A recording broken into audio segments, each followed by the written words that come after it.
Víctor Hugo Sánchez Reséndiz.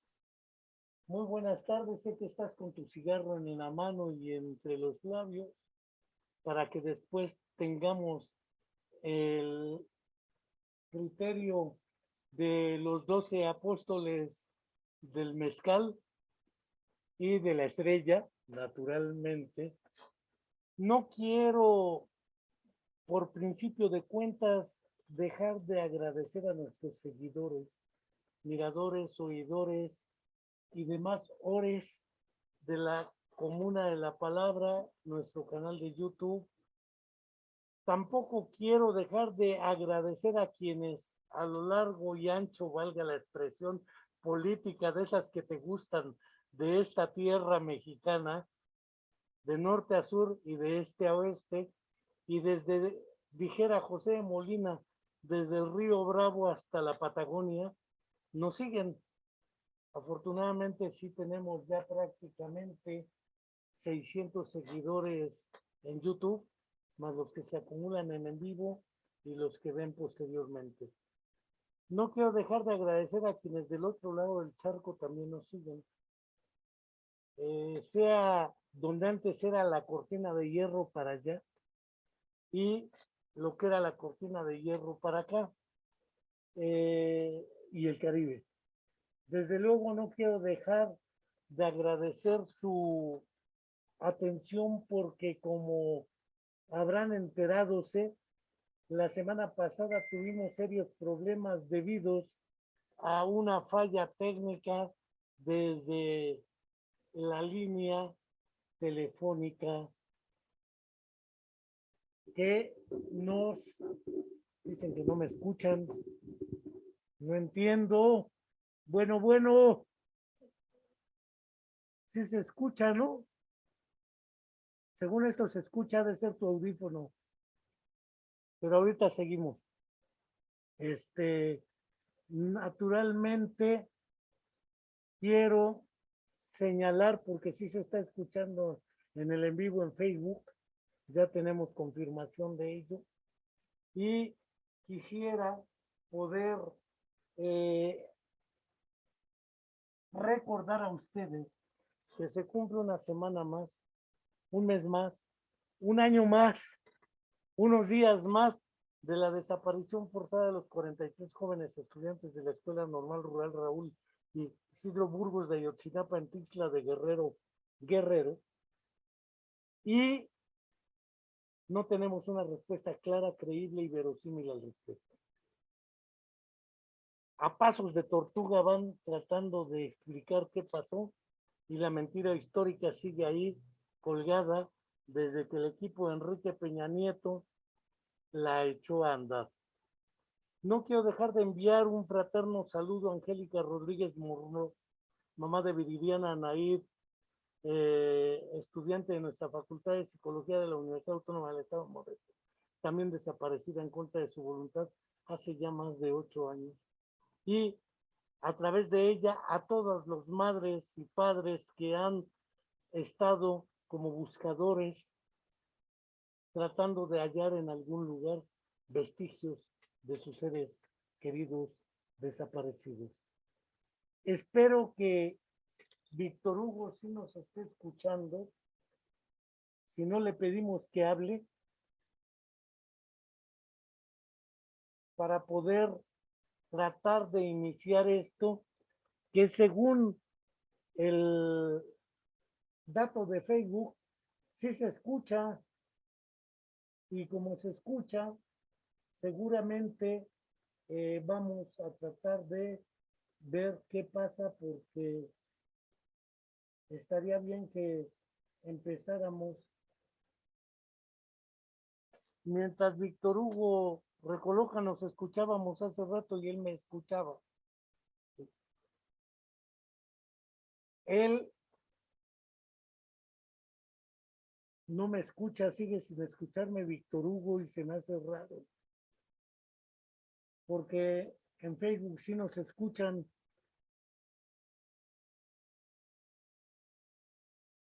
A ver, le voy a mandar un mensaje. En vivo sí se escucha. Ah, ya. Ya, Ya. perfecto. No quiero dejar de agradecer al doctor Víctor Hugo Sánchez Reséndiz su participación en un tema que no sabía yo que tuviera esa vena, de venir de lo que para algunos teólogos en América Latina posteriormente llamaron la opción preferencial por los pobres, y que originariamente después de lo que fue la cumbre de Medellín en Colombia se conoció como la teología de la liberación. Antes, después del Concilio Vaticano II, eran una serie de conflictos que tenían que ver con el papel de la Iglesia como herramienta para la toma de conciencia y organización por construir el reino de los cielos aquí en la tierra. Para quienes gusten, recuerden claramente el libro El Evangelio de Lucas Gavilán de Vicente Leñero, una excelente adaptación al México de una versión de Jesucristo Gómez, hijo de María, David y Pedro, y José Gómez, carpintero, y María David, que nace un 25 de diciembre en los tiraderos de basura de Santa Fe, donde entre los pepenadores haya a Pedro, Simón y sus hermanos, que en vez de ir levantando basura y limpiándola, van levantando seres humanos. Vale la pena recuperar esa historia. A partir de ahí, ya el psicólogo René Santoveña hacía una narrativa a propósito de los orígenes de la psicología y de ciertas posturas en Cuernavaca. Primero, la llegada del obispo Sergio Méndez Arceo a la diócesis. La llegada también de Iván Illich a Cuernavaca. La llegada del padre Lemercier a Cuernavaca. El papel de gente como la doctora Silvia Marcos y otros colegas en las alternativas a la psiquiatría. Y Cuernavaca se volvió centro de varias cuestiones. Entre ellos, fue muy conocida la historia de las misas con mariachi que en Catedral de Cuernavaca se impulsaban con el buen don Sergio Méndez Arceo. Recuerdo cuando murió, creo que vino Arturo Lona Reyes a su misa a hacer un mitin, en realidad, otro obispo de la misma vertiente, de los cuales participaban Brasil, Nicaragua, El Salvador, y surge una misa que se conoce como la misa panamericana. Después está una misa en jazz, que Víctor Hugo, mejor que yo, tiene clara esa película. Después también la misa teposteca, pero también estaba la misa colombiana y la misa nicaragüense, que Carlos Mejía Godoy y los de Palacagüina, apoyados desde Solentiname por el gran sacerdote Ernesto Cardenal y poeta, ¿sí?, impulsaron en Nicaragua, y naturalmente la archiconocida, porque tiene otra tradición musical, entre milonga, bailecitos y otra serie de canciones de Ariel Ramírez, la llamada misa criolla. Naturalmente esto está dentro del contexto no solo de la iglesia y su transformación en América Latina, sino de las luchas y movimientos de liberación nacional.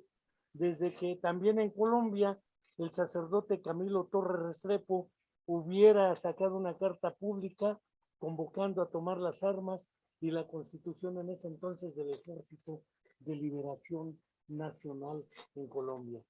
Cierro mi boquita, le dejo la palabra a Víctor Hugo, no sin agradecerle su amplio trabajo de investigación y de difusión al respecto, porque nos parece trascendente recuperar ello. No importa que le digan que es cristiano de closet, a mí también me han dicho cristiano de closet o psicoanalista de closet, pero él sabe que más que cristiano es un torquemada de lo peor, pero un tipo bastante documentado al respecto. Yo también tengo formación, crecí con monjas del 60 al 70, después quise ser cura, pero la historia es otra. No sé si él tenga en su meta esto, pero tenemos la experiencia del doctor Alejandro Chao, fray Jerónimo, que también estaba con el padre Lemercier y algunos otros aquí en Cuernavaca, además de los trapenses, que aquí estuvo Ernesto Cardenal un tiempo. Adelante, Víctor, y muchas gracias. Bueno, muchas gracias por la invitación, Enrique. Muchas gracias a los que nos están viendo y escuchando, ¿no? Bueno, primero un poco respondiendo a esta un poco pregunta si tengo esa formación. No, no tengo una formación religiosa. Mi familia básicamente era no religiosa, ¿no? Lo cual implica toda una historia familiar, ¿no? Que es otro tema. El acercarme a este tema es a partir, ya en concreto, ¿no?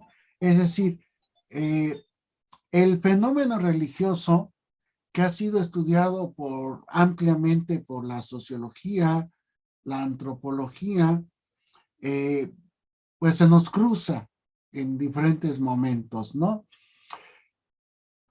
Digo, Durkheim, Weber, así que han sido considerados como padres de la sociología, como disciplina específica, pues le van a dedicar un amplio espacio en sus reflexiones al fenómeno religioso, ¿no?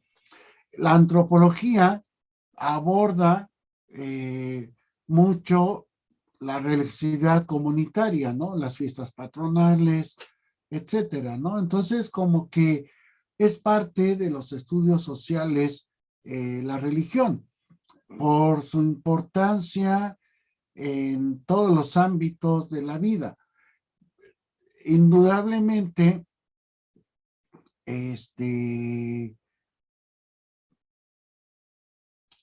esto tiene cada vez menos influencia.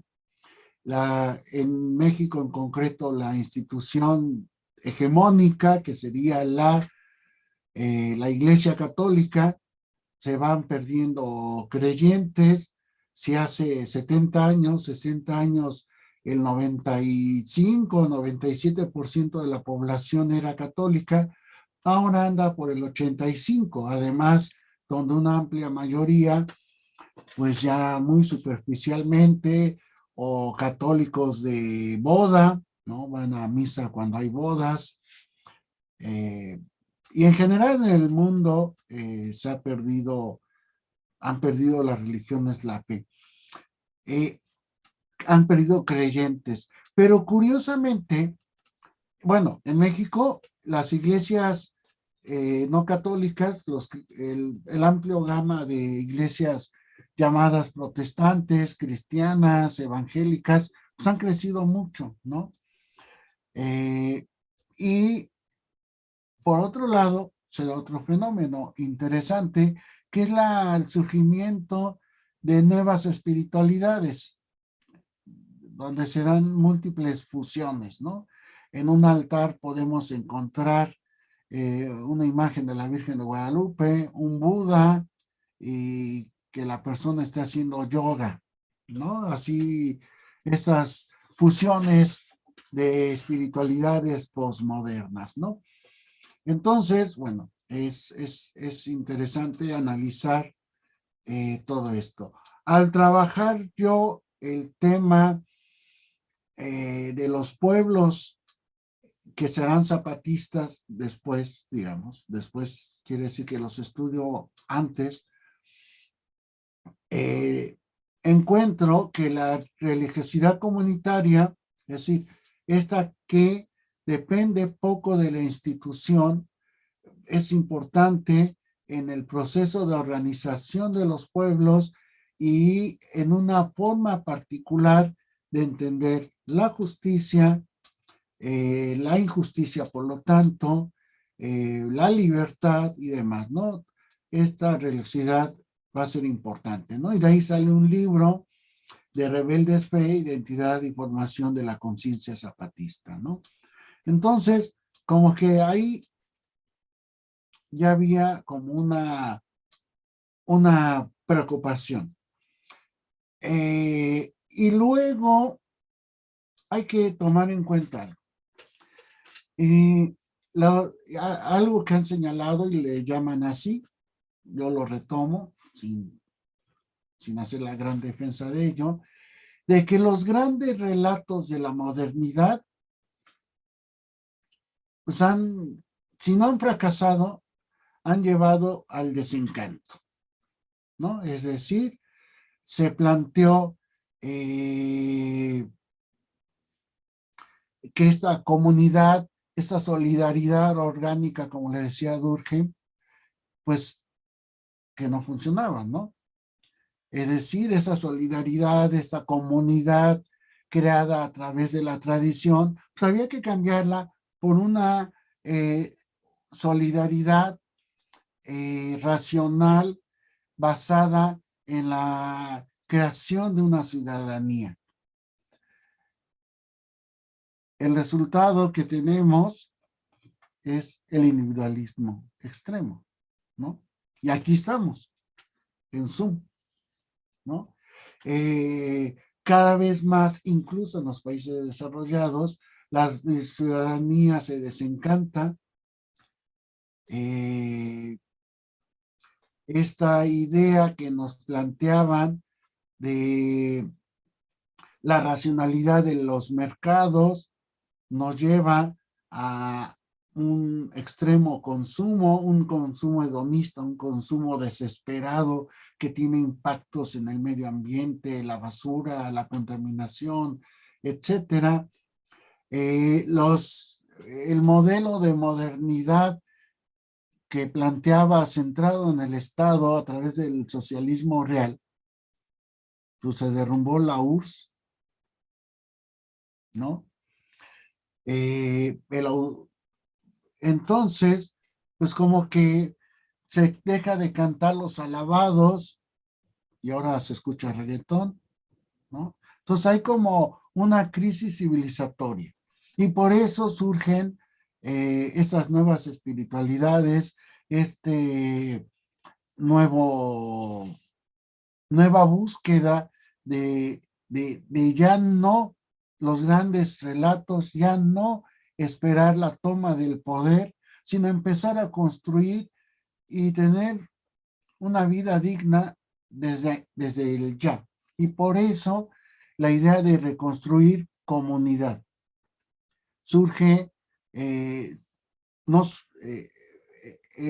las comunidades autónomas de Chiapas, organizadas en el ZLN, son un espacio, han sido un espacio de convocatoria y de reflexión en ese sentido, ¿no? Pero eso se conjunta con el comunalismo en Oaxaca, la Pachamama en Bolivia, etcétera, ¿no? O sea, hay que hacer comunidad para que hoy mismo, al hacer una posada, retomemos una vida digna, ¿no? Una vida en donde defendamos nuestro territorio y demás, ¿no?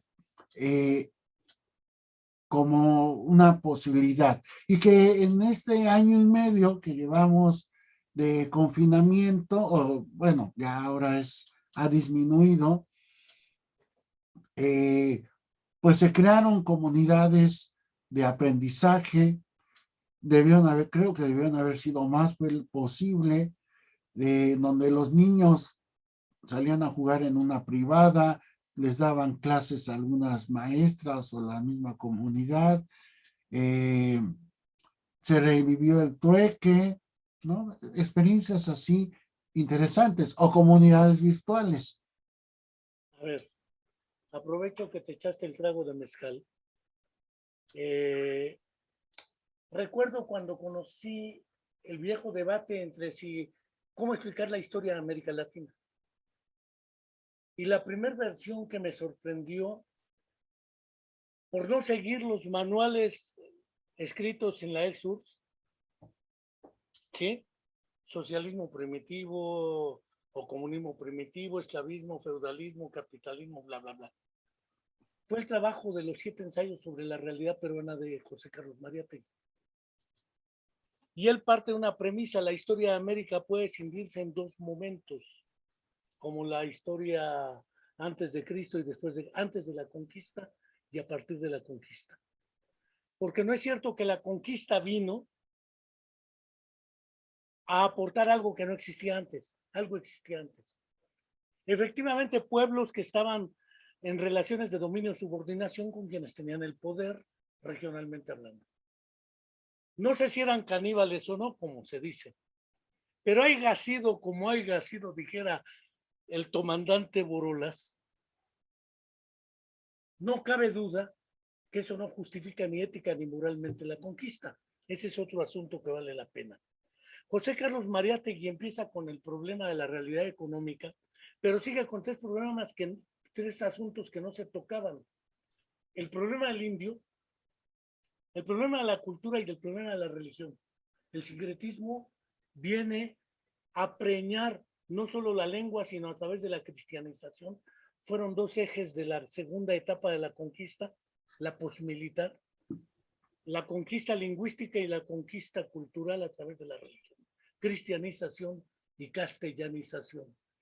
El segundo trabajo que me sorprendió fue uno de Carlos Guzmán Bockler en Guatemala, de la Universidad de San Carlos, intitulado algo así como Aurora y Porvenir en Guatemala, o donde enmudecen las conciencias, el problema del indio en Guatemala. Porque Guatemala es tradicional y culturalmente indígena, lo mismo que regiones de Perú, Bolivia, Colombia, Brasil, la negritud, que es otro de los fenómenos, por la llegada de esclavos, Haití, etcétera, lo que gustemos. Naturalmente, por ejemplo, Eduardo Galeano en La Guerra de Memoria del Fuego, en el primer tomo, narra el asunto de esos conflictos a través de los trabajos de Bartolomé de las Casas. El problema religioso es un problema histórico.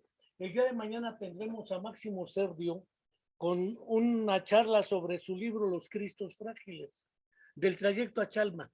¿Qué hacen con los cristos que se rompen, que no cubren ya la expectativa de un Cristo entero, fragmentado, etcétera? Los van tirando. Es curioso la tradición de visitas a Chalma, la Basílica de Guadalupe, etcétera.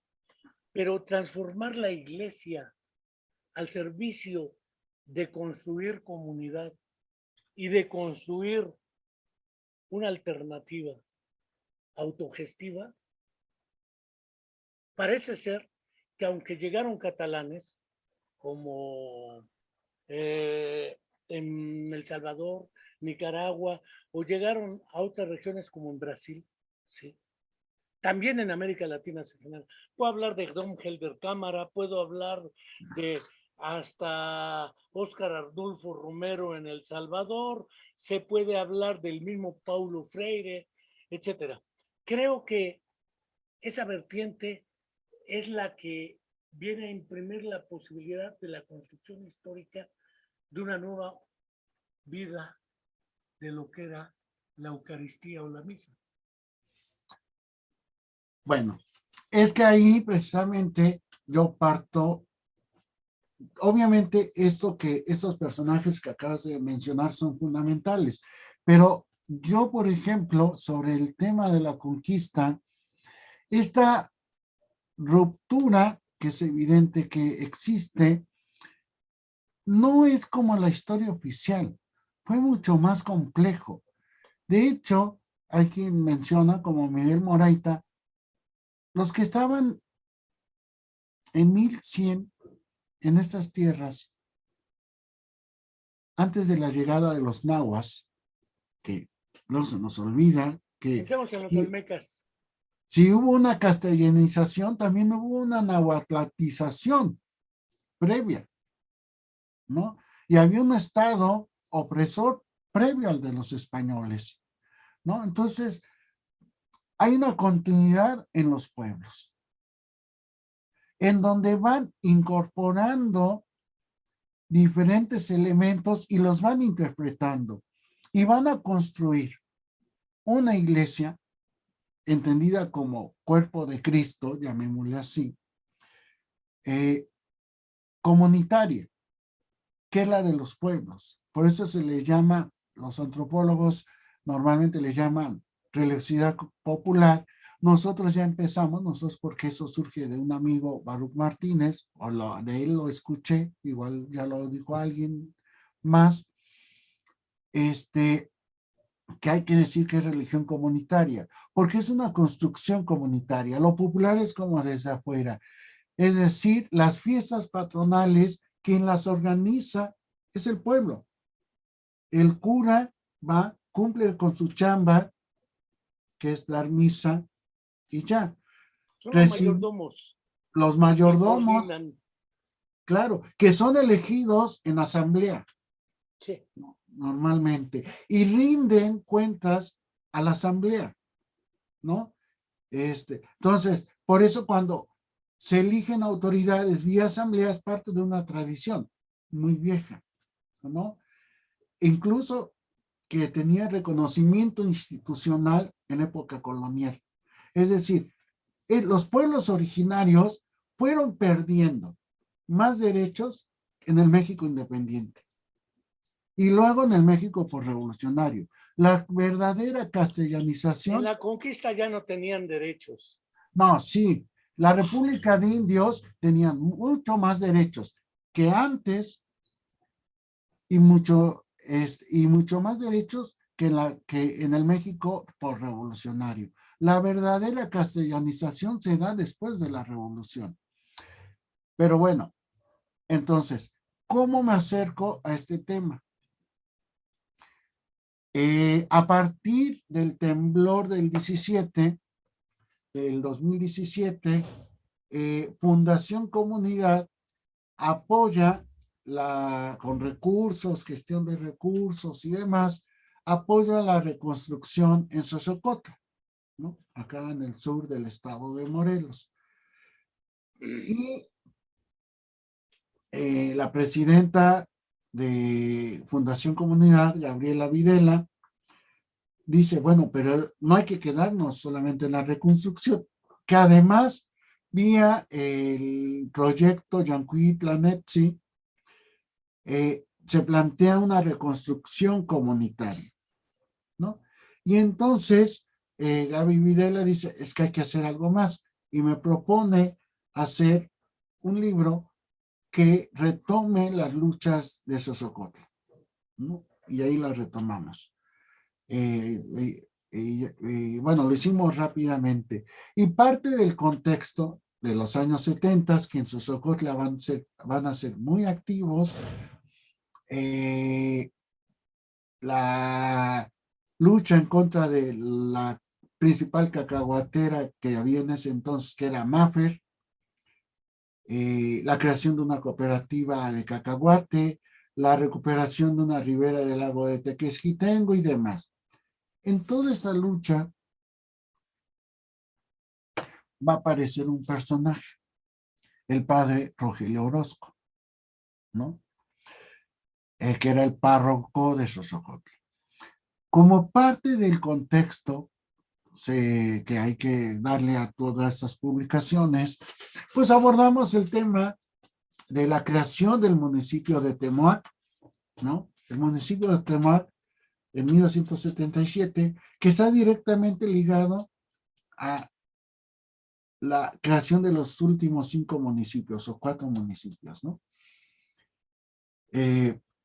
La lucha sindical importante, independiente de los años 70, y como parte de eso, las comunidades eclesiales de base, ¿no?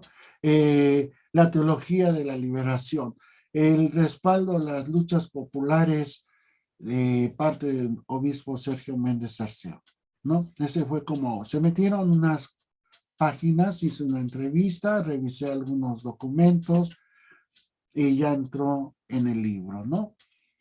Y después terminé algunos temas de investigación que tenía realizando y me dije, ¿y ahora qué voy a hacer? Y dije, voy a retomar el tema de las comunidades eclesiales de Baja, ¿no? Consideré que es parte importante del Morelos contemporáneo de los años 70 y 80, y dije, voy a retomarlo, ¿no? Volví a hacer lecturas, pero con una perspectiva diferente, ¿no? Es decir, los trabajos sobre estas grandes personalidades, sin duda que son grandes, como Sergio Méndez Arceo, Iván Illich, Le Mercier, hay literatura sobre la obra arquitectónica de Fray Gabriel. Hay literatura. Lo que no hay es teología de la liberación, opción preferencial por los pobres, y lo que no encontraba era la voz de los pobres. Increíblemente. Es Eran decir, sus voceros. exacto, siempre aparece alguien hablando de los pobres. Pero no los pobres. Pero no los pobres. Entonces, mi proyecto es, porque todavía está en realización, es entrevistar a la gente que participó en las comunidades eclesiales de base, en la colonia Lagunilla, en la Flores Magón, en Cuautla, en Jojutla. Ese es mi objetivo, ¿no? Y como parte del contexto, también es importante los antecedentes, pues hacer una breve mención por ejemplo, de los benedictinos, ¿no? La instalación de la casa benedictina, primero en Montecassino, bueno, que por eso se llama Montecassino el El fraccionamiento, lugar, sí, claro. lugar, no porque se instalaron en Montecassino, porque es un monasterio benedictino en Italia, el primero, me parece. Y bueno, y ahí empecé a descubrir varias cosas en el contexto. Por ejemplo, de los benedictinos, se ha hecho énfasis en su experiencia con el psicoanálisis. Pero lo que no se hace, o se menciona menos, sí se menciona menos, es que el psicoanálisis lo vieron como un recurso para fortalecer su fe, sus vocaciones religiosas. A ver, cuando Le Mercier hace el planteamiento de que los curas se psicoanalicen porque no está clara su fe, entran por razones que ni ellos tienen claros, y luego don Sergio Méndez Arceo retoma la idea de psicoanalizarse todos los que aspiren a ser sacerdotes para que descubran si es su fe. Indudablemente tiene que ver con una cuestión estrictamente vocacional. Claro. Más que teórica, psicológica. Sin embargo, ese fue el boom que pegó en el Vaticano, porque de allá llegaron los ramalazos, a tal grado de que a don Sergio lo estuvieron acusando del obispo rojo, ambas porque era el negociador en secuestros de Genaro Vázquez, el Güero Medrano, este tipo de cosas, pero contra Le Mercier, y que después el mismo Iván Illich cuelgan los hábitos, y que se acercan otros como Eric Fromm, y llegan acá también Leonora Carrington, llega Remedios Varo, es decir, Cuernavaca era centro que podría ser como en su momento fue la escuela de Frankfurt, era la escuela de Cuernavaca. Y los pobres. Pues claro que hablar de ellos era la herramienta, pero es que ¿por qué no hablaban ellos? No, pero ¿Se es los que a eso impedían vamos. los voceros? No, es que a eso voy. Es decir, ¿qué hicieron los benedictinos? Además de lo del psicoanálisis, que fue el escándalo, todo lo que tú mencionas. Hicieron algo más sencillo, pero más profundo. Dijeron, bueno, porque además ellos ya traían el boleto, ahora sí que el boleto desde Bélgica, ¿no? Le Mercier. Desde Europa. De Europa en general. Y es, bueno, tenemos que, lo resumo, es mucho más complejo. Tenemos que retomar el cristianismo primitivo que va a estudiar Engels, ¿no? Por ejemplo, este cristianismo comunitario. Somos todos hijos de Dios, digamos. Esa es la idea. Y por lo tanto, el canto que es sagrado, el canto que nos ayuda a la espiritualidad, que la música es importantísima, pues la gente debe saber qué canta. Y empiezan a traducir al Ahí es español. curioso, porque en los 70 nos dimos cuenta varios que, por ejemplo, El Salvador tenía más poetas que músicos, mientras que Nicaragua tenía músicos y poetas. Otros países daban preferencia, pero el papel jugado por lo que tú llamas o llamamos aquí los voceros, ¿sí? Ernesto Ahorita, Cardenal, eso, etcétera. pero eso hay que, o sea, no niego su importancia y salen, pero hay que verlo. O sea, ¿cuál es ese papel? Es decir, ellos mismos niegan, ¿no? Al hacer esto. Es decir, lo que plantea Le Mercier y después va a profundizar Iván Illich es el sacerdocio debe ser, tiene que cambiar su papel. Y por eso lo que va a plantear en Santa María, la orden benedictina, es transformar el templo en donde el centro y el único que puede, que hace todo, y además a espaldas, hacia Y en Dios latín, y en latín. Entonces los benedictinos dicen, cambiemos esto para que haya comunidad. Ese es el objetivo, porque los benedictinos labraban la tierra cuando Santa María era todavía rural, ¿no? Los benedictinos llegan en 1950, o sea, Santa María estaba en el fuera cerro, de Cuernavaca. completamente fuera, Tlaltenango estaba fuera de Cuernavaca, ¿no? Entonces, ese es el planteamiento, hacer comunidad.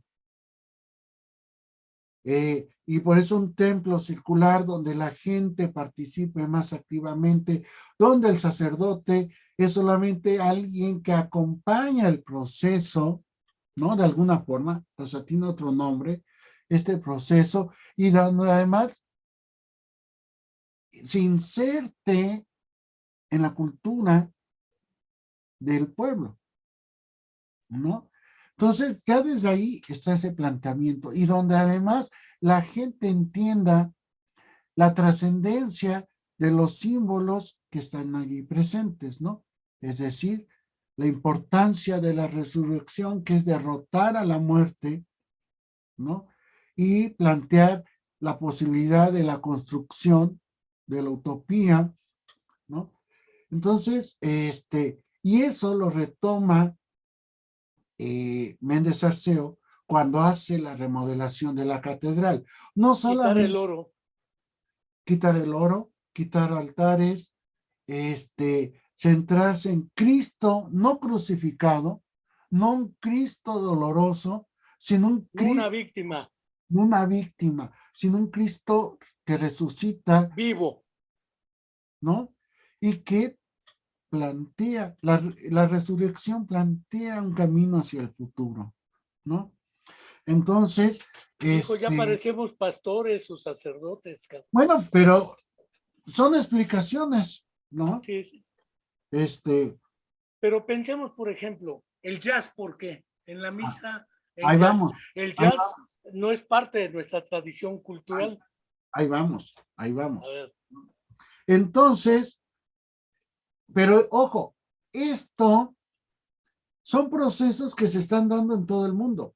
Claro, la diferencia y por eso Cuernavaca se vuelve un epicentro es que aquí en una pequeña diócesis, no sé si la más pequeña diócesis que de México, pero de las más pequeñas, ¿no? Que además tiene su ventaja, que al ser un estado muy pequeño, es el estado más pequeño o el segundo más pequeño, la diócesis abarca todo el estado, a diferencia de, de Michoacán, digamos, que hay como 3, 4 diócesis, ¿no? Pátzcuaro, Morelia, Zamora, ¿no? Aquí hay una y abarca todo el estado, nada más. Eso le da una unidad importante, ¿no? Entonces, y todos esos procesos se concentran en nuestra diócesis, ¿no? Y eso prepara, hay una necesidad de renovar la iglesia, que como me dijo el padre Baltasar López Bucio, el Concilio Vaticano II, más que dogmático, es decir, ver si Fue de ruptura. Los Ángeles, pero Juan 23. fue de pastoral, es decir, cómo interpretas para la vida de las personas los principios cristianos, cómo los interpretas y cómo los llevas a cabo, además. Por eso, uno de los cambios importantes, bueno, hubo muchos, ¿no? Uno de ellos fue la oficialización finalmente de la misa en las lenguas vernáculas, ¿no? Latín, no, bueno, no latín, náhuatl, maya, español, catalán, las lenguas vernáculas de todos los pueblos, y la música, ¿no? Que hasta entonces había, hay que diferenciar la música religiosa que se cantaba y se interpretaba fuera de la misa, por ejemplo, y otras. Es mucha, los alabados y demás. No, pero eso olvidemos. Esos crearon un problema, ahorita voy a ellos. No, la de los alabados que cantan, por ejemplo, en los funerales, toda esta... Hablo de las pasiones, según San Mateo, según San Juan. No, pero olvídate de eso, olvídate, eso sigue siendo... No, los alabados que canta la gente en los funerales. Son una lata. No te gustarán, pero es parte de la creación de la gente, ¿no? Música que se canta en muchos, la guadalupana, o sea, todos esos himnos que cantaba la gente en su idioma. En la misa era, primero, había un problema con lo que te decía, porque decía un autor que leí, el problema es que en el siglo XIX, la gente, donde se interpretaban música de grandes compositores, todos los grandes compositores que mencionaste, yo creo que hasta Mozart, para atrás, todos los músicos, sus principales composiciones eran religiosas. Vivaldi, Haydn, Bach. Bach era un esclavo, o sea, no era el artista, era el godínez. El genio. No, era un godín que le encargaban misas, era un empleado. Sí, pero no cualquiera se las encargaban. Pero era un empleado. Joder. Era un empleado, ¿no? Que hacía misas. Entonces, y la gente iba a escuchar el concierto. Bueno, la misa que se tocaba, y obviamente no en todas las iglesias, era polifonía, canto gregoriano, y lo que hacían los curas, de Beethoven, los pero lo que hacía el párroco común y corriente, pues era él hacer la misa cantada, ahí medio se echaba ahí, les enseñan en el seminario canto, ¿no? Sí. Entonces, y lo que plantea el Concilio Vaticano II es que se aproveche que hay que utilizar, no utilizar en uso utilitario, sino que hay que valorar la tradición musical de los pueblos.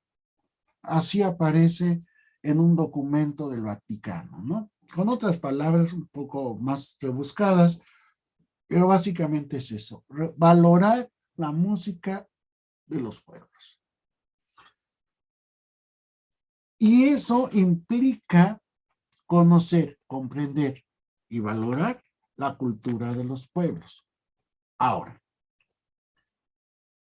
en 1960 vino de visita Iván Illich, conoció a Sergio Méndez Arceo, seguramente conoció, no he leído nada que lo haya conocido, pero me sorprendería que haya conocido la experiencia de los benedictinos, que para entonces ya habían traducido himnos y cantos y ya tenían su capilla diferenciada, así diferente, esa gran propuesta de Gabriel Chávez de la Mora.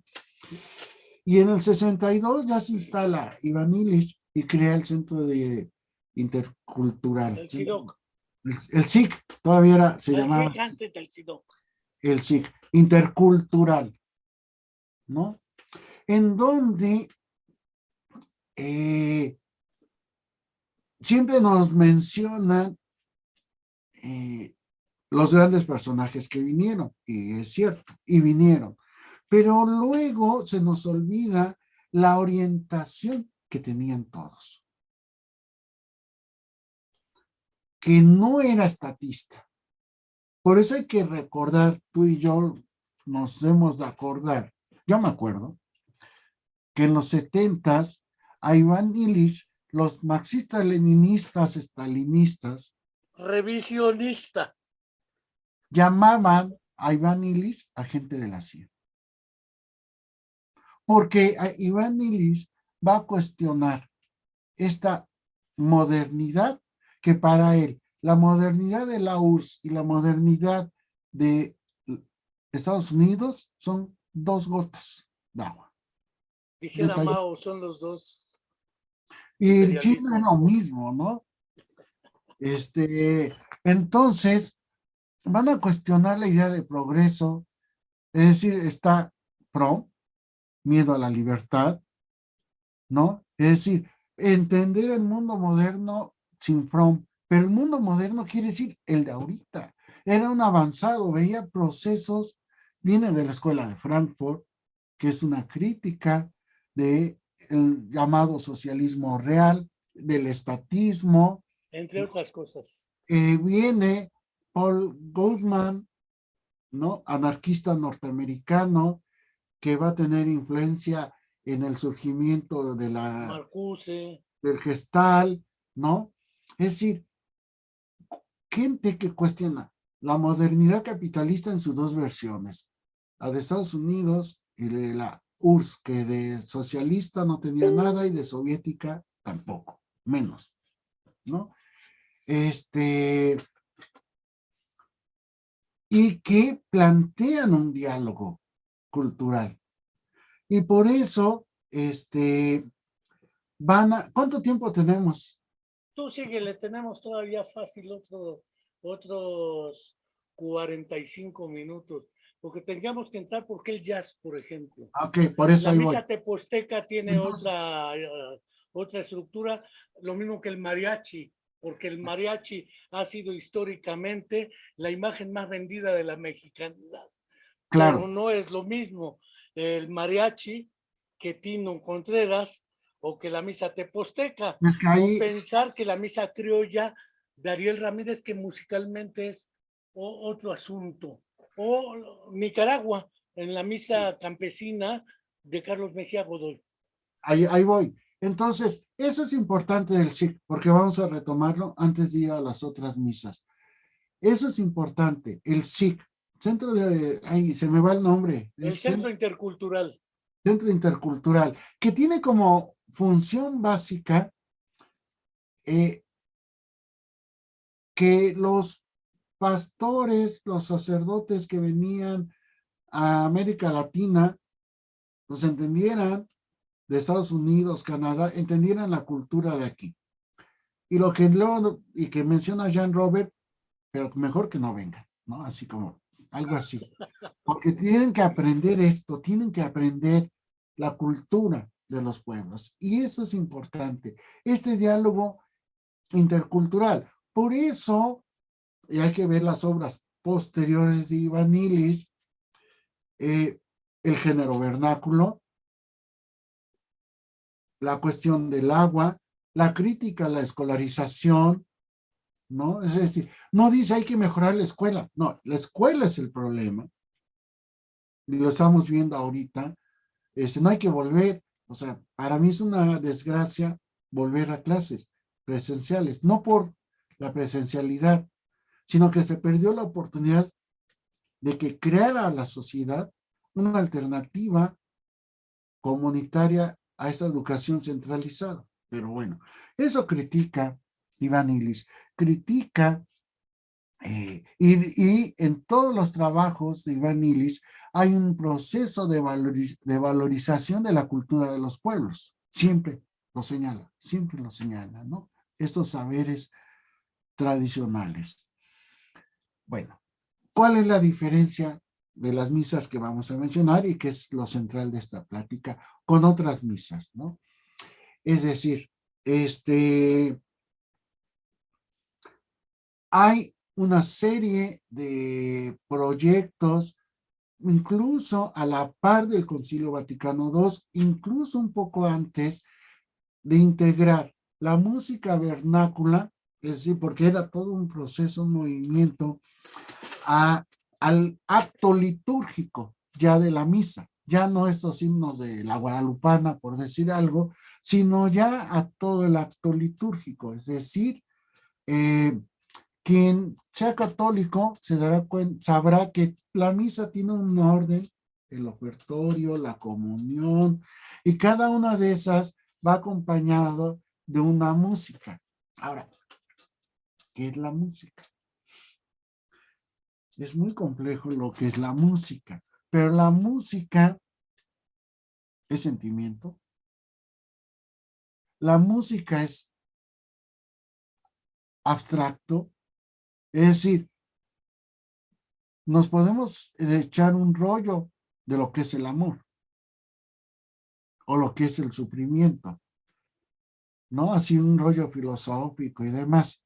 Un poema a través de metáforas es muy posible que te capte de mejor manera lo que es el amor o lo que es el sufrimiento. ¡Qué Y la, soberbia! ¡Qué soberbia!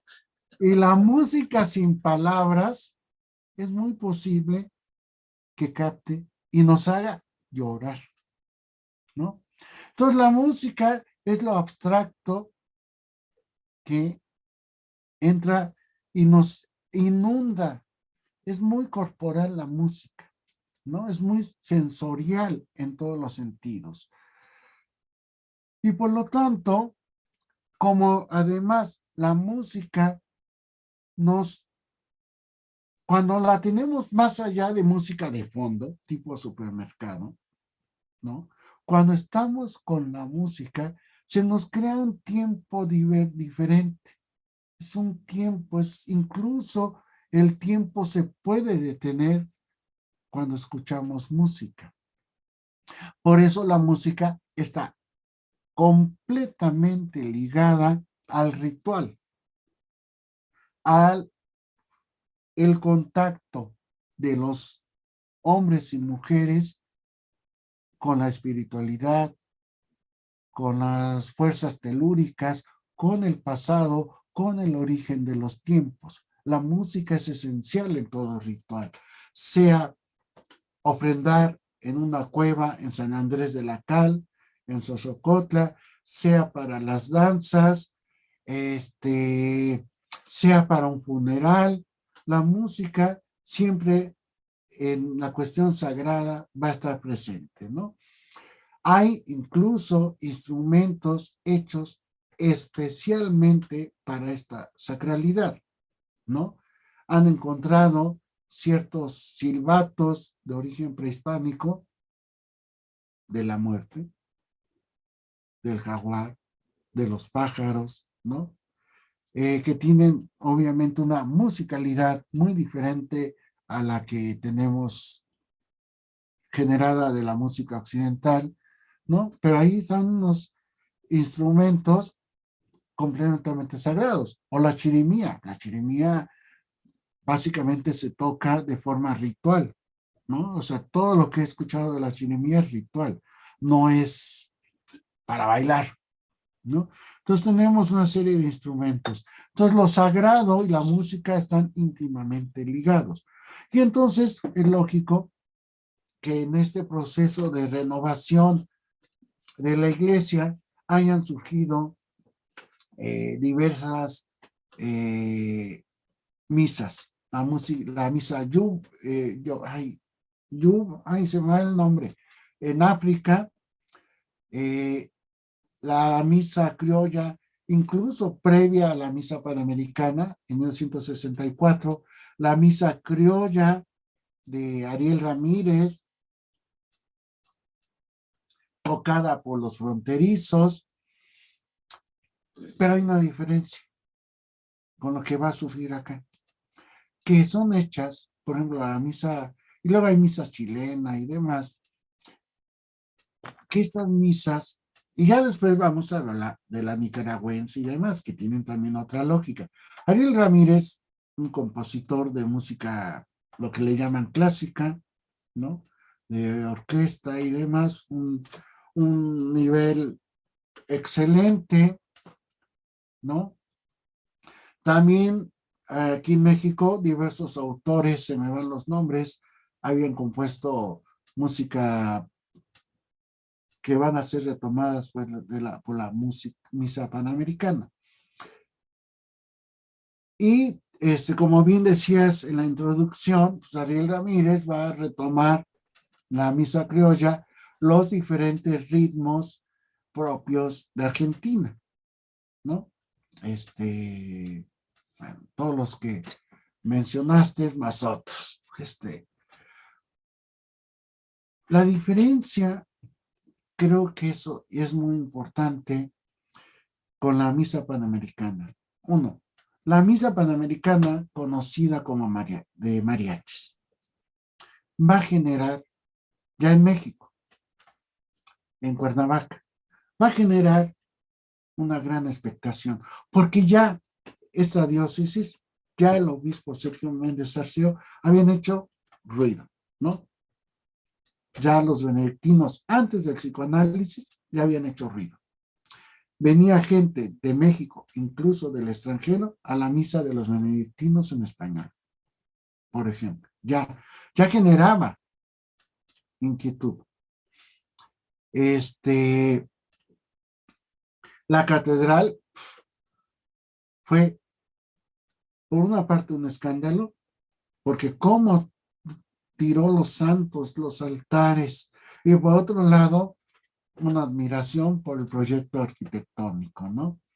Otro escándalo. Apenas dijeron, va, empezaron a repartir Biblias, ¿no? Porque es la palabra reflexionada. Hay que recordar eso. Es decir, no es lo mismo escuchar una misa a leer y debatir. Entonces, eso va a ocurrir en el 65, en que se va a preparar esta misa con autores de México y de Latinoamérica, pero con música que, como bien lo dijiste, es la más conocida. Vale la pena un asunto que señala resaltarlo, porque no había reparado yo en él hasta ahorita que lo mencionas. Ordinalmente yo conocí primero, naturalmente, la misa panamericana con mariachis y después la misa criolla. Finalmente la nicaragüense y al término las otras dos, en jazz y teposteca. Una diferencia muy nítida que planteas. Mientras que Ariel Ramírez lo hace como músico, desde Argentina, al margen de la iglesia y del trabajo en comunidad, en Cuernavaca la misa panamericana está influida directamente por el trabajo de la diócesis, de la iglesia y de la participación comunitaria. Esto implica una decisión institucional de una vertiente de la iglesia que plantea una opción preferencial por los pobres. Dejo ahí el término. Antaño le decíamos teología de la liberación. Sin embargo, la misa panamericana, la misa teposteca, el mismo jazz de Tino Contreras, ¿sí? La misa nicaragüense o la colombiana, sí están influidas por las iglesias regionales. El caso de San Salvador es claro porque don Sergio Méndez Orce, ahorita se me acaba de escapar el nombre, ahorita me acuerdo. En San Salvador, Óscar Arnulfo Romero es arzobispo primado de San Salvador. A diferencia de don Sergio, que es obispo. Jerárquicamente hablando, el papel de la iglesia. Mientras que Nicaragua es Ernesto Cardenal y su región, Solentiname, que no es la diócesis de Managua ni la diócesis de Nicaragua. Sí, es una diferencia importante a considerar. La misa criolla a mí me gusta mucho, bien hecha. Hay muchas versiones, la de los fronterizos, la misma de Ariel Ramírez al piano. No cabe duda que musicalmente es una obra excelente, pero al margen de la propia iglesia y del trabajo en comunidad. Creo que ello es importante destacarlo. Y eso que mencionas es muy importante, hacer comunidad. Ahora yo le llamaría una iglesia comunitaria, más en sentido positivo que opción preferencial de los pobres, ¿no?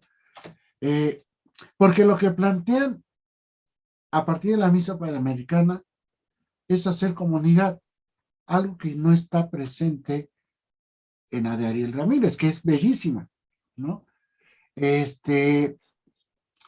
Y allí nos lleva a lo que es el SIC, todavía SIC, ¿no? En el 65.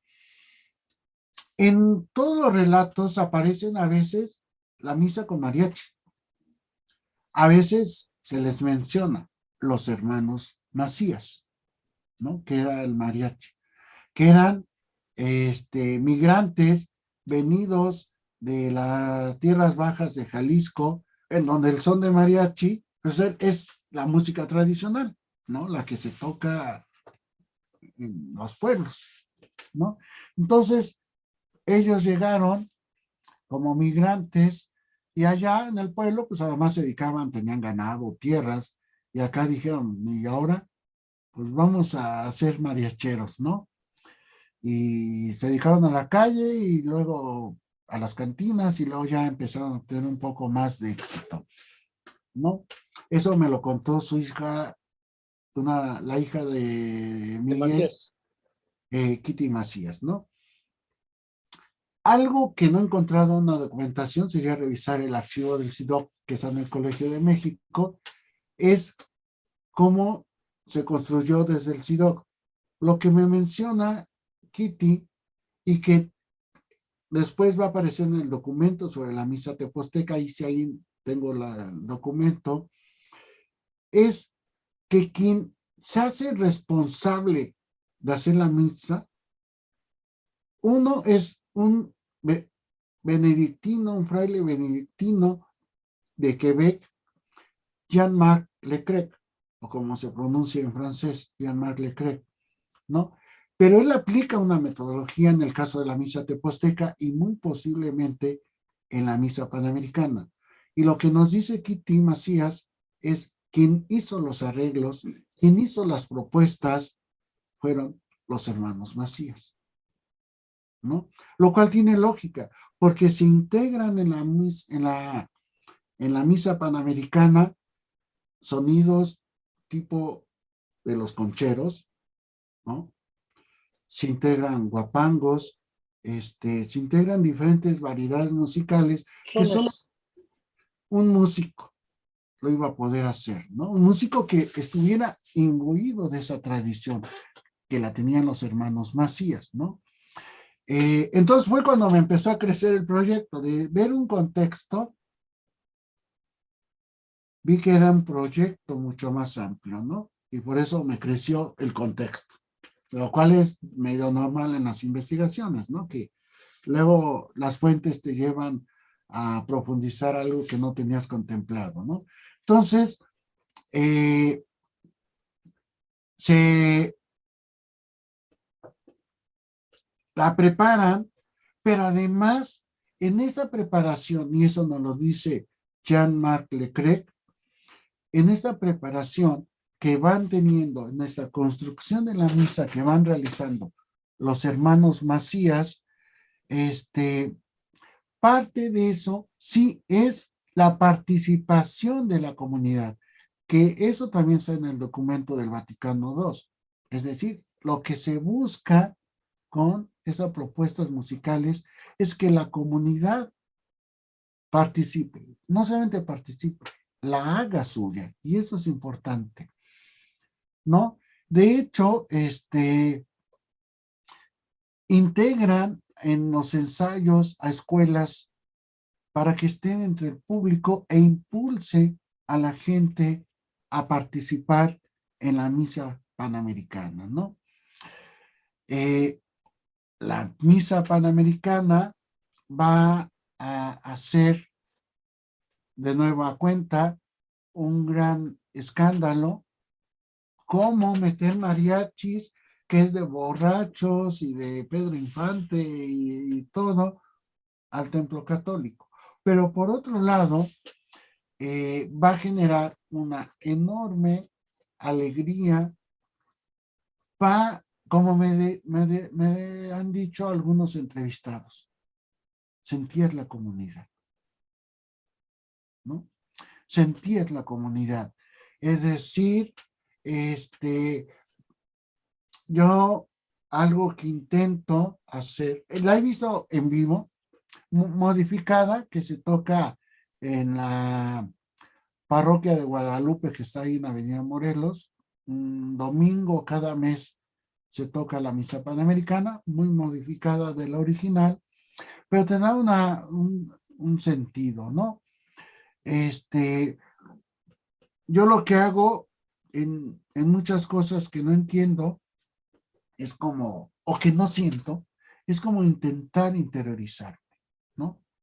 Es decir, me pasó una vez en Chalcatzingo que estaba viendo una, una ofrenda nueva en una casa que no hay turistas, no había turistas, y entonces decidí no verla desde la puerta, sino meterme con la gente. Y fue una experiencia nueva, ¿no? Es decir, arrodillarme, estar en medio de la letanía, de las flores, de las velas, pues fue una experiencia, ¿no? Entonces, imaginar un canto que es por el camino, en el camino de Maús, cuando va la gente a comulgar, pues va al encuentro del Señor, ¿no? O aleluya al final de la misa, el Señor resucitó. Y lo que me decían, han dicho varios entrevistados, es que les daba un sentimiento de comunidad. Y eso es lo más importante, un sentimiento de comunidad. Eso es fundamental, ¿no? Y por eso esta alegría, eran misas gozosas, en el sentido de hacer comunidad, en el sentido de construir futuro, y por eso la catedral se llenaba.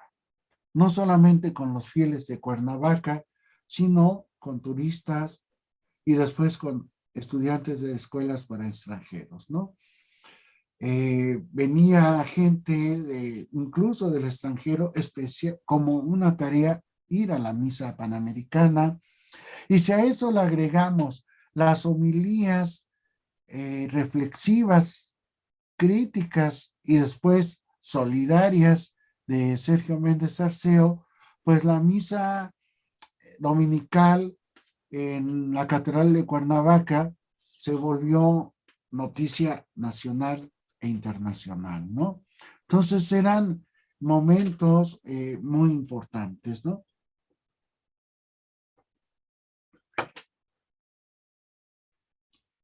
En el SIC, después, esto fue en abril,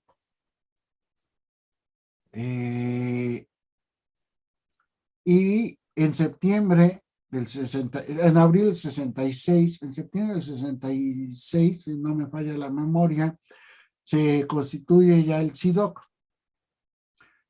y empieza a publicar una serie de cuadernillos que están en el Colmex, muy importantes, ¿no? Uno de ellos es sobre la misa teposteca, y ahí Leclerc nos dice, en enero del 67 se publicó este cuadernillo, y él dice, terminando la misa, la primera misa con mariachis, se hizo un convivio y ahí se decidió extender la experiencia y profundizarla. Es decir, ya no con esta música del estereotipo nacional, sino que surgiera la misa en la medida de lo posible desde la gente misma. y desde su experiencia cultural. Y el lugar que escogen para impulsar ese proyecto es Tepoztlán, Tepoztlán. claro. De inmediato, o sea, si termina la misa panamericana y dice, vamos por más. Y ahí tienen un respaldo importante del padre Agustín Benítez, ¿no? Y lo que va a hacer Jean-Marc Leclerc es ir tejiendo las redes comunitarias. Y además tiene la asesoría de Raúl Helmer, que a lo mejor para la mayoría no les dice nada. A mí no me decía nada.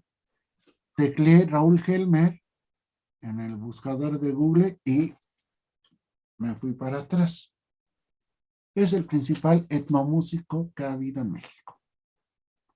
No me acuerdo si el auditorio o la biblioteca de la Fonoteca Nacional tiene el nombre de Raúl Helmer, ¿no? Es así como muy reconocido en el área de la etnomúsica, ¿no? Entonces, un asesor de ese nivel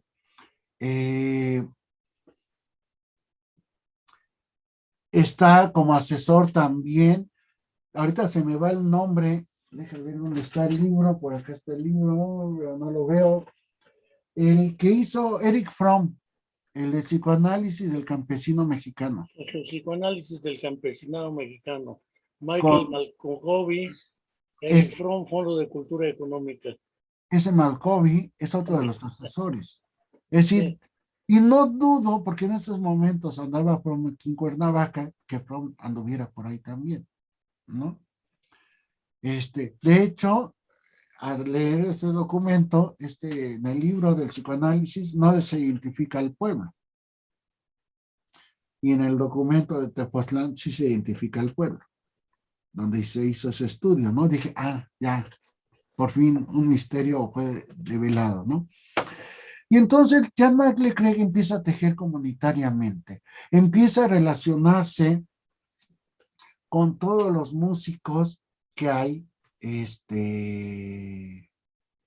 en Tepoztlán, de todos los que tocan, o sea, concheros.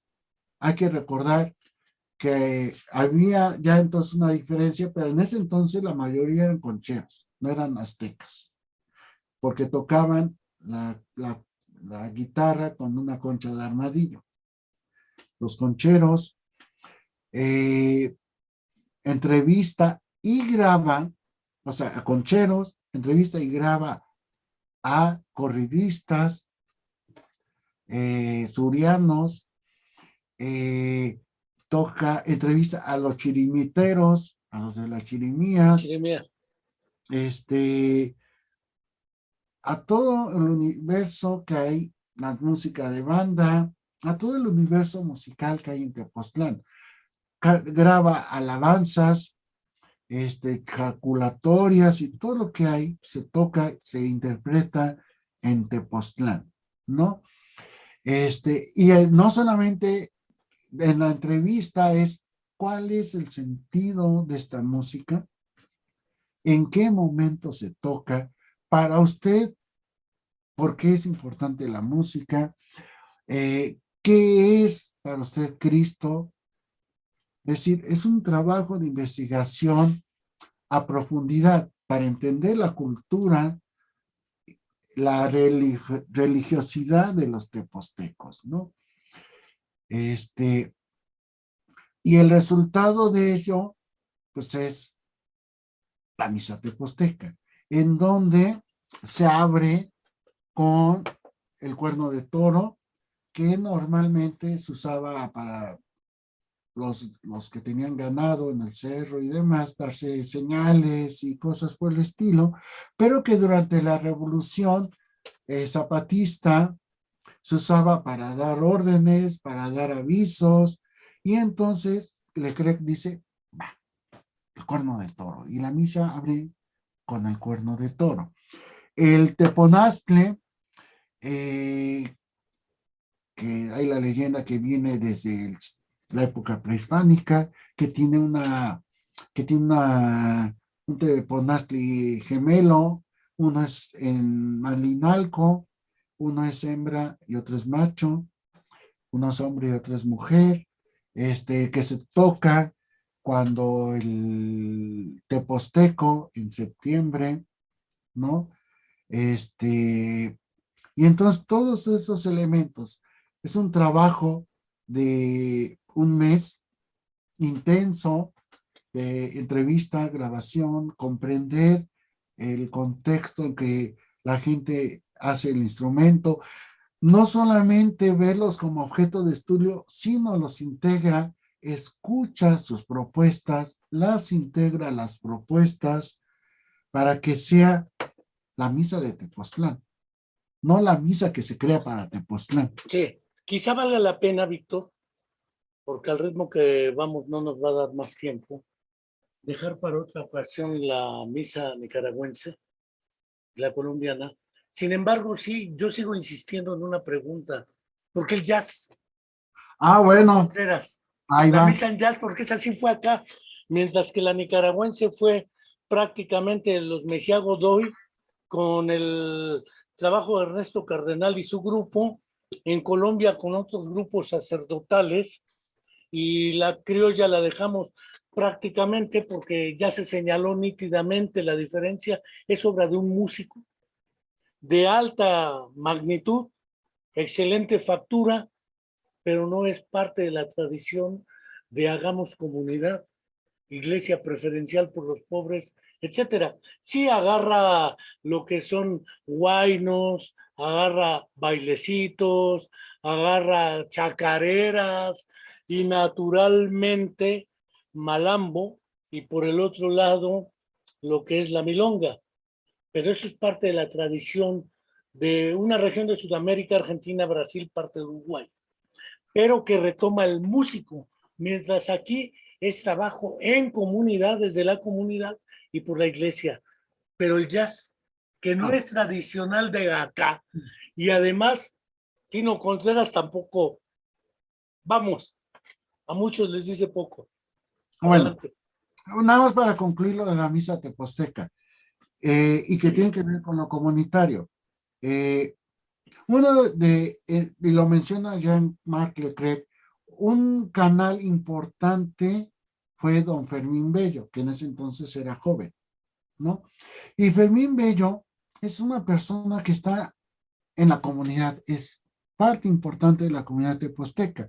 Estuvo en la defensa del territorio de Tepoztlán en contra del club de golf, en contra del tren escénico, toca corrido suriano, acompaña las siembras con la chirimía en este Y acto. participa de la batalla por Tepoztlán de Óscar Menéndez Zavala. Así es, fue presidente municipal elegido por la asamblea, en donde él decía, pero si yo no quiero ser presidente municipal, pues por eso te ponemos, porque no quieres, porque los que quieren ser presidente municipal, fuera, ¿no? Es decir, al estilo zapatista. O sea, no se lucha por el poder, se lucha por la comunidad. Y entonces, por eso la misa teposteca se sigue interpretando. Se perdió un tiempo y ha sido retomada, ¿no? Por músicos de la comunidad. Y ahora, ¿por qué la misa en jazz? En jazz. Tino Contreras y... Un traguito. Sí, Bueno, ya te veo. esto nos lleva, ¿y por qué algo que todos los que hacemos la historia de Morelos se nos atraviesa? Hay quien critica y luego dice, ay, sí, cierto, se los encuentra. La revolución zapatista, que fue una verdadera revolución, no como el carrancismo. Fue una revolución radical que perdió, que hubo un genocidio aquí en Morelos, pero que el nuevo gobierno obregonista tiene que reconocer y hacer una reforma agraria a profundidad, pero no como la plantearon los zapatistas. Por eso muchos campesinos me decían, tenemos la tierra, pero no la libertad. ¿no?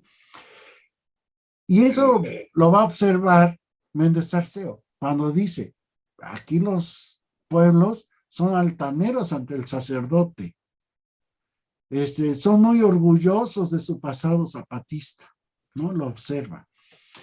Y algo, un resultado de esta guerra es el genocidio, se perdió la mitad de la población y Cuernavaca quedó vacía, ¿no? O sea, durante unos 2 años, Cuernavaca estaba prácticamente despoblada. Y eso va a marcar mucho lo que, incluso hasta lo que somos en la actualidad.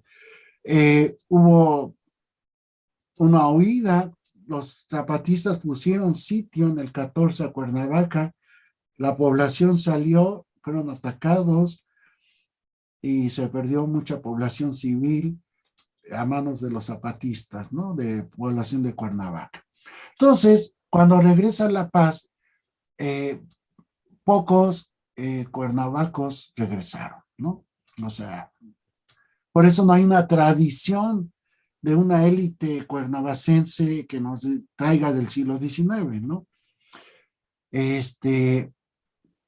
Y bueno, y poco a poco se va poblando por gente de otros lugares del país. Se han derrotado para entonces muchas enfermedades como el paludismo y demás. El turismo empieza a crecer, los medios de comunicación a nivel mundial se vuelven más ágiles y entonces Cuernavaca poco a poco empieza a volverse una ciudad cosmopolita, ¿no? Viene Diego Rivera, Frida Kahlo, pintan el mural en el Palacio de Cortés, empiezan a llegar artistas, Malcolm Lowry viene a fines de los años A la 30 estrella y pobrecito. y todo esto, ya los relatos, las narraciones son de que van llegando artistas, la persecución nazi sobre judíos, intelectuales en Alemania y en Europa genera una gran diáspora y una partecita de esa llega a México y una partecita llega a Cuernavaca, que era un pueblito, ¿no? En los años 30, Cuernavaca seguía siendo una muy pequeña población, ahora sí que del Calvario a Cuauhtémoc, ¿no? Unas 10 cuadras máximo. Entonces era esta presencia de extranjeros va a ir teniendo una relevancia, ¿no? Llegan artistas, llegan exiliados, por ejemplo, en los años 50 llega May Brooks, ¿no? Una exiliada judía revolucionaria, y bueno, eso es Cuernavaca cuando llega Méndez Arceo, ¿no? Ya existía esa, de alguna forma esa Cuernavaca, y ya con la llegada de Méndez Arceo, pues atrae más intelectuales. Se vuelve, y ya con el CIDOB, pues ya, es un punto, un epicentro Cultural mundial. mundial, exacto, un epicentro cultural mundial que quieren pasar por aquí. Prácticamente pasan todos. Por ejemplo, estuvo por aquí el ecologista brasileño que fue asesinado, Chico Méndez, ¿no? Está Aquí aquí, muere Amparo Ochoa, mucha gente estuvo acá en Morelos y no cabe duda. ¿no? Mucha gente. Y obviamente, la experiencia, por desgracia, se nos fue Tino Contreras antes de poderlo entrevistar. Hasta Pepe Revueltas murió acá. No sabía. Entonces, Tino Contreras, lo que él dice es, nosotros suponemos, falta tener la documentación, no pudimos preguntárselo, pero él presenta la misa en jazz en un recinto religioso, pero le llaman de prueba, es de prueba. Y lo invita el vicario de la catedral. Entonces, es muy posible, nos falta la documentación, si es que existe, que nos lo compruebe, que él platicaba con gente del SIDOC o del mismo obispo o el vicario, y de algún lado surgió la propuesta de él, del obispo, del SIDOC, o en una tertulia, ¿no? Pero O en La Estrella, como se cocinaban muchas cosas desde como, Malcolm Lowry. como se cocinan muchas cosas, es nada más Todavía se cocinan más cosas. como una referencia. Hay un libro, un libro de 3 tomos de Edward P. Thompson, La formación de la clase obrera en Inglaterra, y le dedica un capítulo importante a las tabernas, como un lugar de encuentro, diálogo, debate, para ir creando una conciencia, ¿no? Entonces, es muy posible que en una tertulia haya surgido la idea de la misa en jazz. No sabemos si Tino Contreras era creyente, pero lo que sí sabemos, porque sí aparece en una entrevista breve que le hicieron, que él sí se puso a estudiar canto gregoriano y que su misa en jazz está influenciada por el canto gregoriano, lo cual al escuchar la misa en jazz, pues sí se ve La esta influencia. la influencia, ¿no? Ahora, la misa en jazz fue presentada, ojo, y lo aclara otro elemento muy importante que es el semanario El Correo del Sur. Sí, del Que cual eras asiduo distribuidor, editor y más. no, ninguna de esas cosas, pero era lector en su última etapa. Y fue Hazte. es muy importante como fuente documental para entender todo este periodo, ¿no? Los hermanos Macías, por ejemplo, ahí aparece la nota de que los hermanos Macías se fueron a tocar a Francia, ¿no? Ni más ni menos. Entonces, ahí nos menciona y nos aclara el Correo del Sur que no era misa propiamente, y lo dice además, no porque rompiera algún ritmo, porque ya se había roto los ritmos.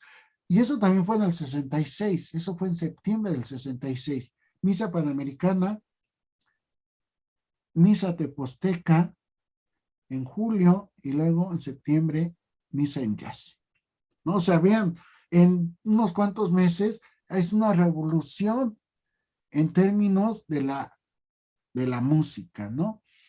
Y lo aclara, no es una misa, porque no tiene la participación de la comunidad.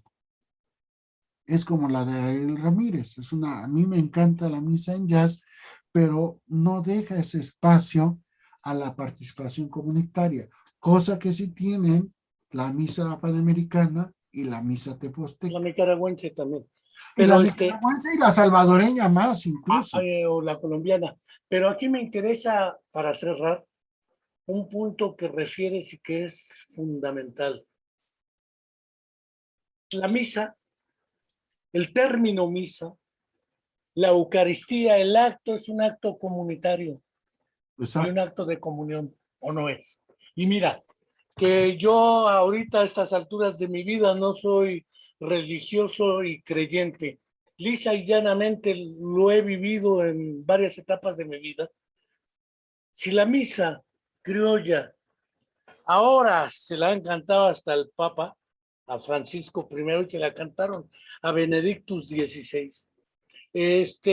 No, los mismos fronterizos fueron ya grandes a tocarla al Vaticano, pero no es la congregación popular, sino es ya todo el mundo congregado en la sede del poder de la Iglesia Católica, Apostólica y Romana.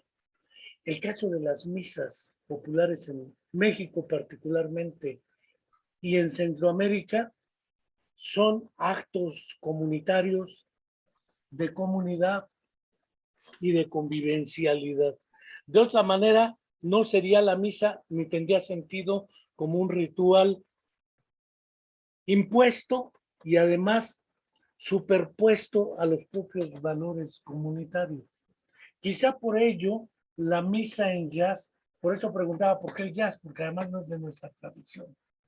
Es en realidad una creación de apertura cultural a otras visiones musicales dentro de la vida de la iglesia. Esto lo han sabido aprovechar muy bien, por ejemplo, las vertientes de las sectas religiosas cristianas.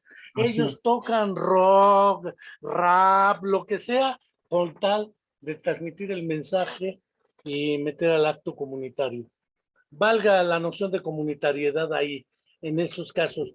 Tengamos claro que gran parte de los grupos masones, desde antes de Juárez y demás, y de estos grupos protestantes que son los de más allá de los criollos o poscriollos, son los que vienen de esas iglesias protestantes a plantear la reforma y vamos, uno de los asesores de Zapata, Otilio Montaño, era pastor de iglesias. Rubén Jaramillo. Entonces, Rubén Jaramillo mismo. Entonces, esto de la participación de la iglesia y las iglesias o las tradiciones religiosas ha sido fundamental en nuestra historia. No sé si para cerrar algo quieras tratar de sintetizar esta idea. Previamente quiero darle las gracias a Lilian Valerio, Ramsés Barroso en Oaxaca, Pablo Hernández, Elena Rojas hasta arriba, Elisa Collazo, Galicia Moctezuma, hasta San Luis Agatlán, Ramírez Mendoza, Pati Chac Yume, en los Estados Unidos al buen expresidente de la APA, Antonio Puente, a Claudia García, una excelente amiga, a Noemí Sobrán, mi esposa, y RF Manzanita Huista, Indra Conde, Yalit Samén, etcétera, que nos han estado siguiendo, y reiterar la invitación a que se suscriban a nuestro canal de YouTube, La Comuna de la Palabra. Y sobre todo mañana a continuar con el buen fotoperiodista, cronista, poeta y demás, Máximo Serdio, a propósito de los Cristos frágiles en el trayecto a Chalma, con lo que es imagen y fotografía para recuperar esa otra tradición. Gracias y adelante, Víctor. Sí, para terminar un poco retomando esa idea de lo comunitario, ya para entonces, a mediados de los 60, le llamaban a la misa la Asamblea del Pueblo. La Asamblea del Pueblo de Dios y luego la Asamblea, bueno, y la Asamblea del Pueblo. Esto refleja ese sentido comunitario, ¿no? Y hay otra expresión, resultado de esto que nos dijo el padre Baltasar López Bucio. El primer lugar en donde hubo estudiantinas en la misa fue en la diócesis de Cuernavaca. Ah, mira, no lo sabía. Yo tampoco. Y finalmente, creo que la estudiantina, al ser tan versátil, es la que pega más en ese sentido comunitario. Sigue siendo un espacio, las estudiantinas de las parroquias, donde se reúnen los jóvenes, donde tocan.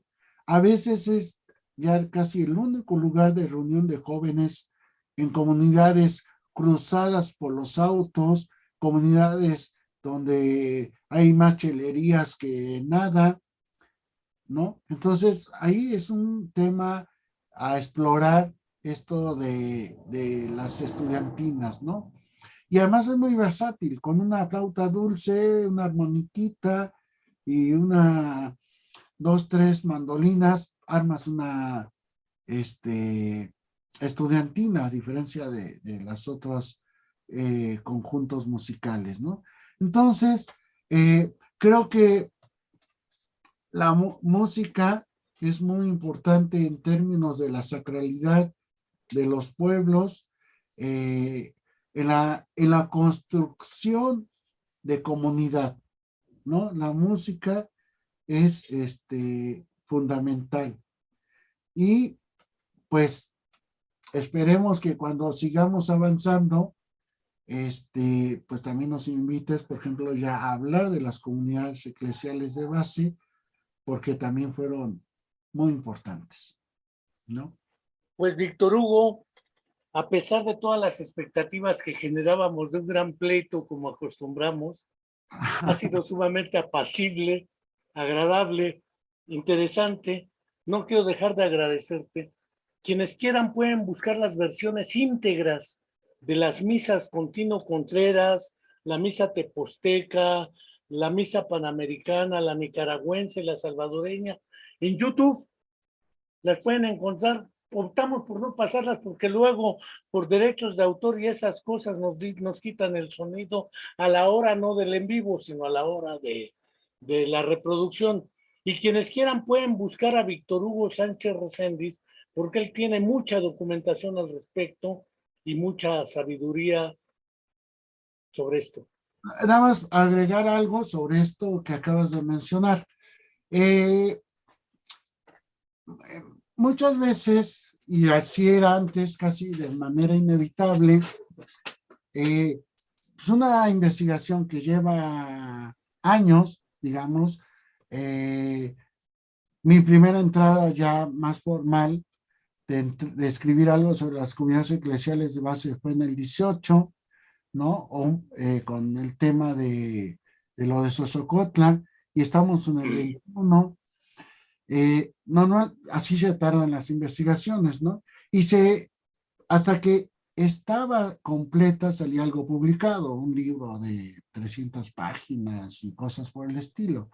Las tecnologías actuales nos permiten ir avanzando, ir generando interés, dando avances para alguien que a lo mejor no quiere leer 300 páginas y ir haciendo como cortes. Entonces, yo he publicado en mi Facebook cosas sobre la misa teposteca, la misa panamericana, misa en jazz, no me acuerdo qué otro tema, ¿no? Te permite poner el link a las misas, ¿no? Te permite recibir comentarios, enriquecer. Entonces ha sido muy enriquecedor la experiencia de compartir avances sobre estas misas, ¿no? Y esperamos seguirlo haciendo, ¿no? Entonces, pues salud. Hablarme. Pues salud y pues muchas gracias. Hasta pronto. Y mañana nos vemos con el Máximo Sergio. Hasta luego.